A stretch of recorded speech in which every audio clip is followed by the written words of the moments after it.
caros alunos, caras alunas dos cursos de tecnologia da nossa universidade. É com muita alegria que eu estou aqui para conversar com vocês sobre um tema interessante que é justamente falar sobre a linguagem no cenário, no contexto do ENAD. Eu sou o professor Marcelo Furlim, sou docente da Universidade Metodista, do curso de Letras, tradutor e intérprete, e sou professor de língua portuguesa e de língua inglesa. O meu objetivo da conversa com vocês é trazer um pouco de reflexão sobre a linguagem, e a linguagem como um sistema. Na verdade, o ENAD é um exame que busca construir um sistema de conhecimentos que são entrelaçados.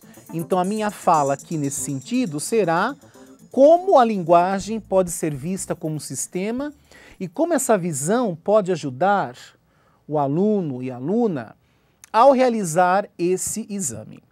Certo? Eu espero que esta fala seja apenas uma provocação e que a partir disso você possa também individualmente buscar a ampliação desses caminhos. Muito bem. Então, quando nós falamos em linguagem e a comunidade humana, a sociedade, podemos ter o recorte de dois aspectos. A linguagem serve o propósito da comunicação, da conversa, da interação, e também no nosso contexto da universidade, da educação, a linguagem serve a esse propósito de reconhecer informações. Então, um teste existe para que aquele que está fazendo o processo do exame possa reconhecer elementos e produzir associações. Então, nós estamos aqui no segundo nível dessa perspectiva, que é o reconhecimento. Então, já que estamos falando em reconhecimento, o uso de linguagem em um teste é justamente um uso que conversa com objetivos específicos. Então, testar a leitura do aluno e da aluna, testar a escrita é uma tarefa com fins específicos. Não é um momento prazeroso de leitura, é um momento de testar as habilidades linguísticas do candidato ou da candidata. Então, isso ficando claro, qual é a nossa conversa aqui?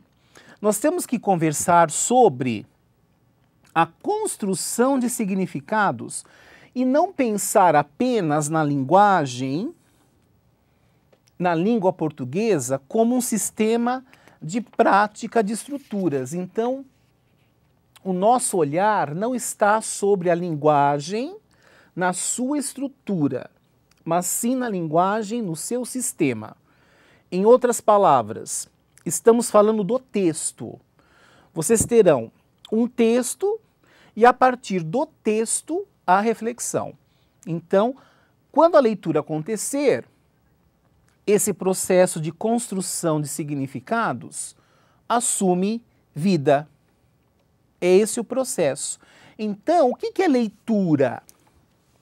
A leitura é um grande sistema. Por quê? Vejam aqui. A leitura é um processo ativo de construção de sentidos. Quando eu estou lendo um texto, um livro, um artigo, eu estou, na verdade, construindo novos sentidos. Porque a pessoa que está lendo já traz um repertório de conhecimentos. O texto, supostamente, trará outras questões. Essas questões que são entrelaçadas, as questões que eu trago na minha existência, produzem um novo texto. Então, usando uma metáfora, são vários fios que são entrelaçados e que formam um novo sentido. Nessa perspectiva, o que é a leitura, então? É a relação entre as novas informações e o conhecimento do leitor e da leitora, que é construído ao longo da vida. Então, a leitura é um processo muito dinâmico. Nesse sentido, o texto é construído por nós. As questões que aparecem em um teste são possíveis leituras que irão construir um novo sentido a partir da leitura de quem está fazendo essa tarefa. Então, não é uma tarefa impossível. Nós não partimos do zero. Nós trazemos conhecimentos, habilidades, potências, sistemas que irão conversar com o novo texto. Agora, esse processo de leitura ele é muito amplo e muito rico na sua manifestação.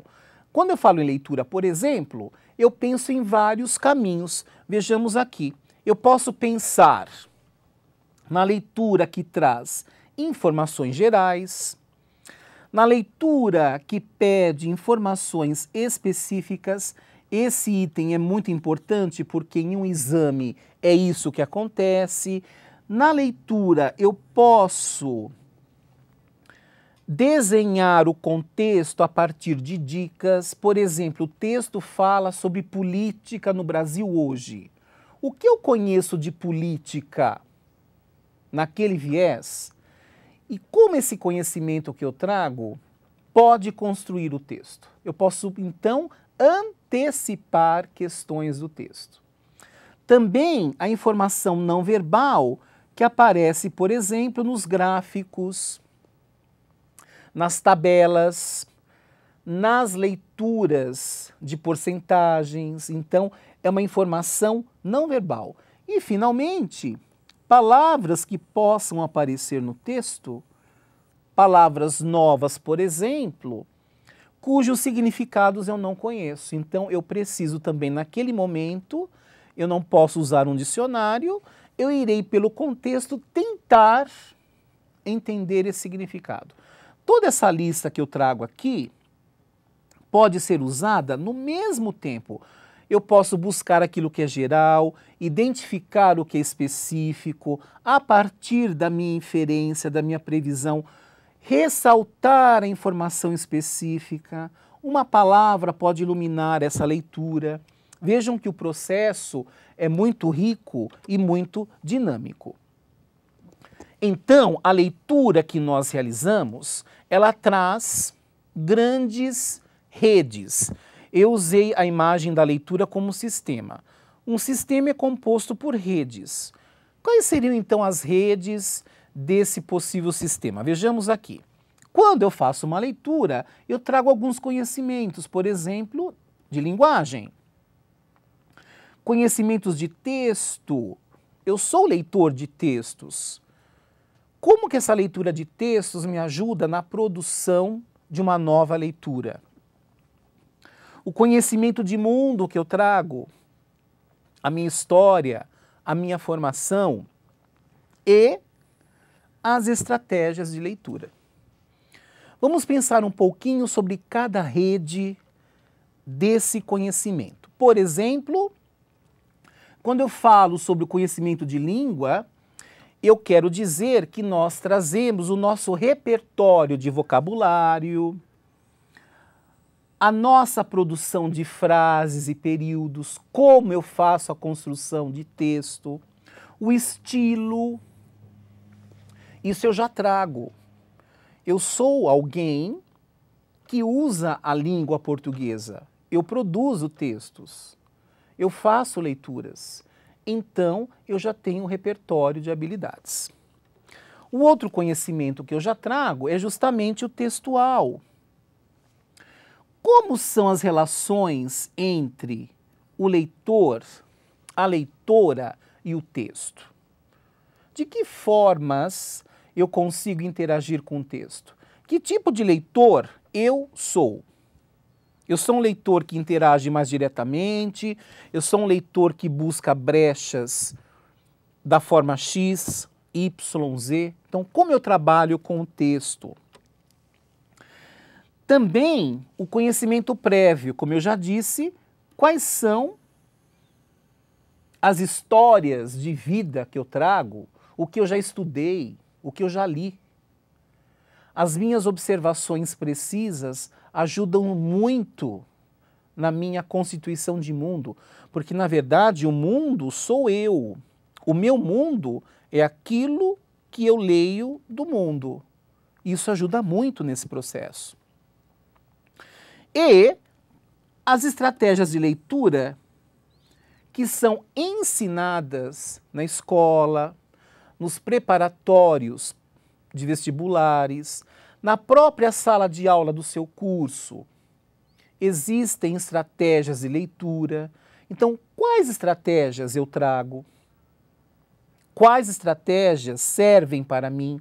Nem todas são úteis para mim. Qual estratégia é melhor na minha leitura de textos?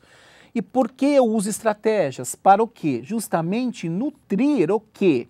Essa construção de sentidos do texto. Esse processo não pode parar. E mais ainda, nós temos um tempo determinado para essa leitura. Então eu preciso estar não treinado para isso. Eu preciso estar ativado nesse sistema de leitura. Então, em uma síntese, antes de partir para uma leitura de fragmentos, eu posso dizer que a leitura traz, na verdade, ricos processos de múltiplas interpretações. Então, é um processo rico, um processo intenso que traz essas leituras. Ora, vamos agora falar então sobre modos de leitura. Como eu posso fazer a leitura de um texto? A partir de uma tarefa.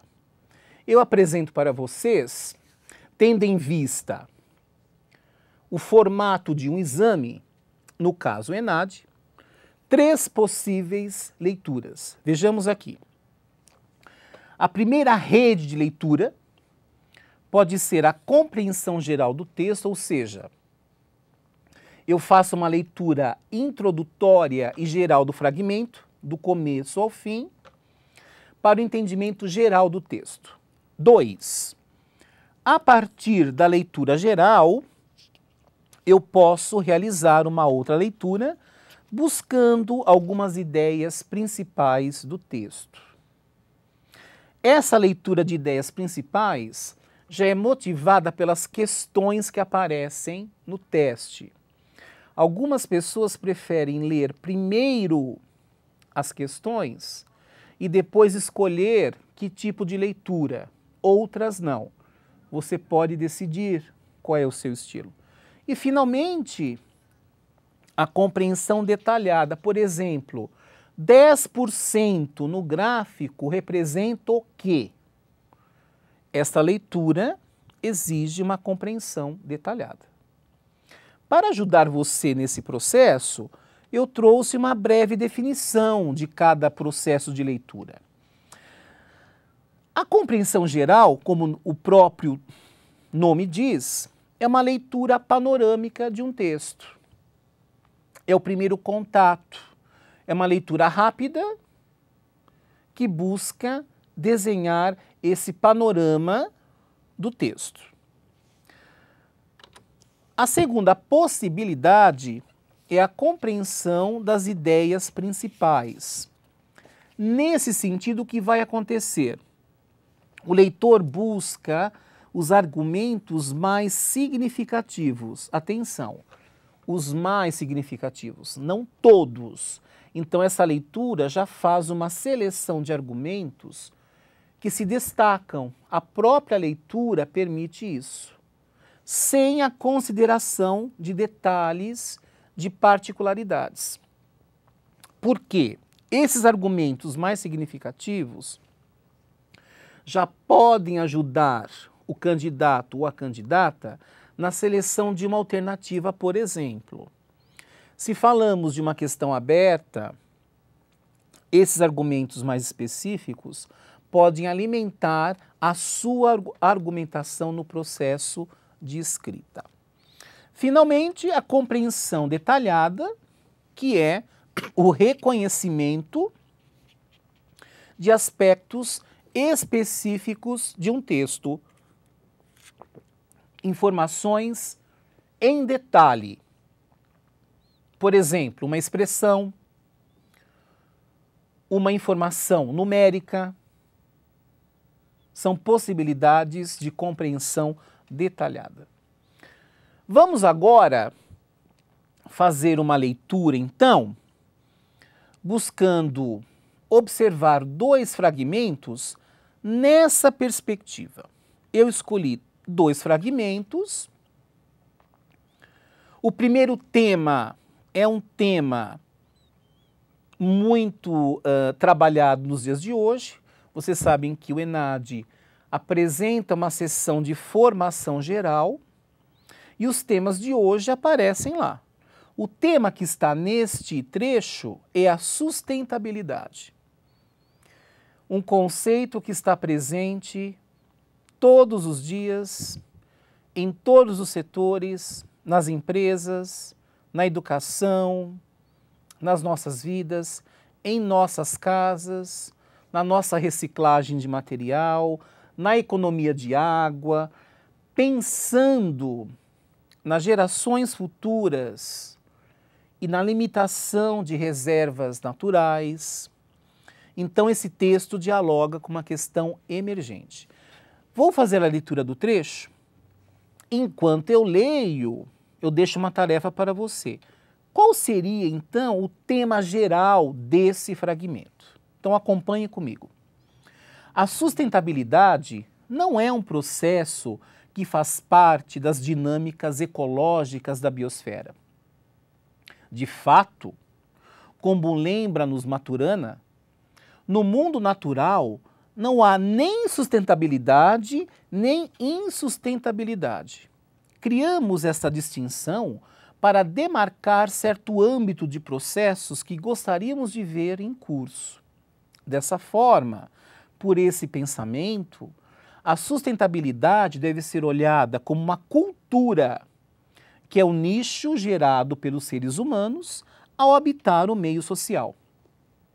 Um texto interessante, um texto muito crítico, por quê? Se eu perguntar a você qual é o tema do texto, obviamente que o tema é sustentabilidade, mas o fragmento traz o quê?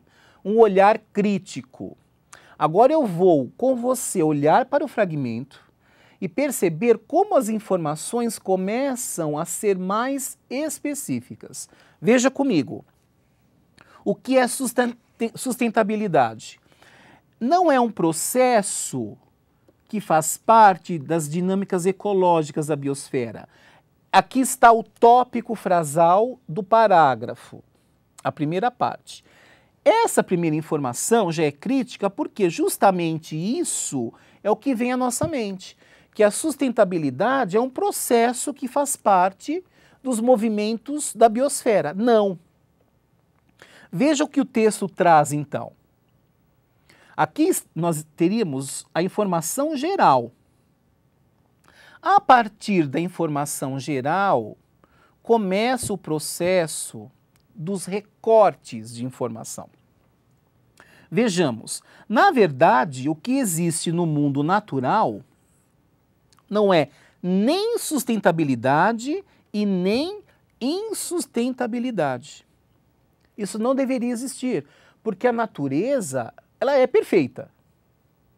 Nós, seres humanos, com as nossas intervenções, modificamos um sistema equilibrado. A partir disso, nós criamos duas situações, aquilo que é sustentável e aquilo que é insustentável. Isso, na verdade, é uma questão de cultura humana. Olha o que o texto está trazendo. Então, qual é a informação geral? O conceito do que é sustentável não é bem isso que a gente pensa o que é. 2. No mundo natural, não existem duas categorias, o que é sustentável, o que é insustentável. Por que existe, então? Vejamos, terceiro nível de informação. Essa distinção é criada para demarcar os processos que deveriam existir na nossa existência. A sustentabilidade deveria ser um processo natural. É isso que o texto diz. Então, o que é sustentabilidade? Mais um olhar específico. É uma cultura. É uma cultura, ou seja, é uma criação das sociedades para habitar o meio social. Então vejam de novo o texto. Aqui nós temos um conceito geral. Esse conceito geral começa a ser mais específico e detalhadamente eu vou perceber que a sustentabilidade é um processo cultural. Esse texto foi escolhido por nós para esta conversa. Não há questões. Provavelmente, alguma questão falaria sobre a cultura. Que a sustentabilidade, na verdade, é cultura. Então vejam que em alguns minutos, 2 ou 3 minutos, o meu olhar percebeu a informação que é mais geral, a informação mais específica e, na verdade, nesse trecho, a informação que é a informação específica. Isto é o sistema de leitura. Isso não é difícil de fazer. É, na verdade, um sistema ativo. E vamos agora para o segundo fragmento. Este, sim, foi extraído do ENAD 2012 e é uma questão verídica. Acompanhe a leitura. A floresta virgem é o produto de muitos milhões de anos que passaram desde a origem do nosso planeta. Se for abatida, pode crescer uma nova floresta, mas a continuidade é interrompida. A ruptura nos ciclos de vida natural de plantas e animais significa que a floresta nunca será aquilo que seria se as árvores não tivessem sido cortadas. A partir do momento em que a floresta é abatida ou inundada, a ligação com o passado perde-se para sempre. Trata-se de um custo que será suportado por todas as gerações que nos sucederem no planeta. É por isso que os ambientalistas têm razão quando se referem ao meio natural como um legado mundial. E o texto continua. Mas e as futuras gerações? Estarão elas preocupadas com essas questões amanhã? E aqui o texto terá continuidade. De novo, qual é o tema do texto? Agora eu faço a pergunta e não respondo, você pense. O texto fala sobre o quê? Qual é a frase que inicia o parágrafo? Qual é o tópico frasal? Vamos voltar aqui. A floresta virgem é o produto de muitos milhões de anos que passaram desde a origem do nosso planeta. E aí vem todo um processo da busca dessas informações e da construção. O que é uma floresta, o conceito de uma floresta virgem. Se uma floresta for destruída, o que acontece? E vejam o gancho que aparece no segundo momento, acompanhem. E as futuras gerações? Minha pergunta, esse texto é apenas o começo, ele trabalha apenas com a questão do conceito de floresta virgem ou conversa com a relação entre o ser humano e o meio ambiente? Para provocá-lo ou provocá-la, eu trago aqui possibilidades de questões. Qual seria o título adequado ao texto apresentado?